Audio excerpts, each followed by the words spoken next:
And, evictions are often very traumatic experience, but also it creates a cycle of poverty, but also this instability for many families. But especially when it comes to a lot of our Black neighbors, the access to equity, the access to housing has diminished even more. In Michigan, we lost more Black home ownership than any other state in the country during the last recession. So we know the housing crisis, I believe, is structural, and some may say it's a policy choice. While there are many factors at play, and you know this, Chairman, high mortgage rates, the finance rates, and so forth, that drag the supply of new housing.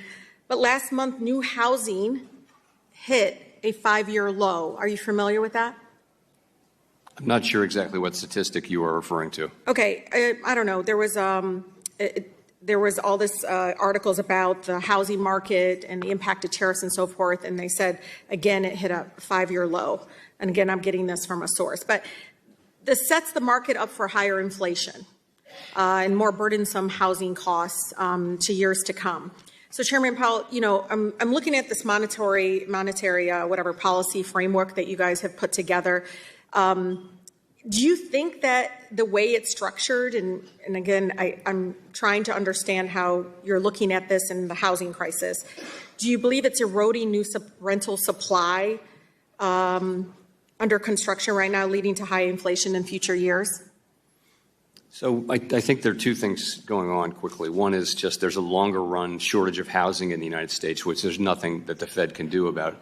That's not something we can affect. Well, there's also, if I may say, in the short run, rates are high, and that's going to weigh on housing activity. But the best thing we can do for the housing market, the absolute best thing, is to restore price stability so that rates come down and so that rates can be at a level that people can afford. But don't you think that the restrictive monetary policy the framework you all put together undermines long-term price stability right now by reducing the supply?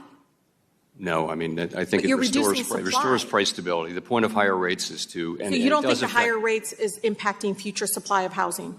So I think what that does is I think interest-sensitive sectors like housing are very much directly affected when we cut rates or when we raise rates. That's right. But that's part of the mechanism for restoring general price stability.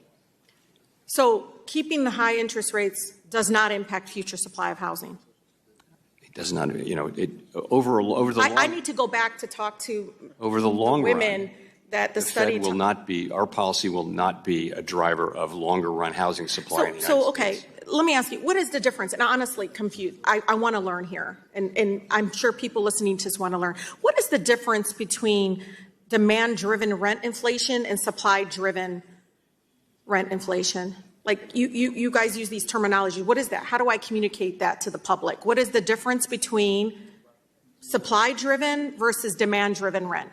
Those are not terms that we use particularly often. What's supply-driven formula? That would mean that there's not enough supply to meet demand, but at the same time, it also means there's more demand than there is supply. So, are you guys ignoring that? No, but as I said again, our policies will not affect in the long run. No, I'm being either serious, demand or supply in housing. I'm being serious, y'all. We're talking about a housing crisis that is getting worse right now because we're not paying attention to future instability that the current rates, and you can raise your eyebrows and all this stuff behind. I don't know. I mean, do you understand? Like, I come from a community right now that I believe is now being impacted by the current framework that you're putting together, that I do feel like it's going to be long-term effects on the housing crisis, and you're ignoring it. No, we're not, actually. We think the very best thing we can do is to fully restore price stability at the aggregate level. That will be the best thing for homeowners and for home builders and everybody else. In the long run, that is the single thing that Congress has assigned us to do. But you see where I'm coming from. It is impacting future supply of housing, right? Not in the long run, no. Okay. Gentlewoman's time has expired.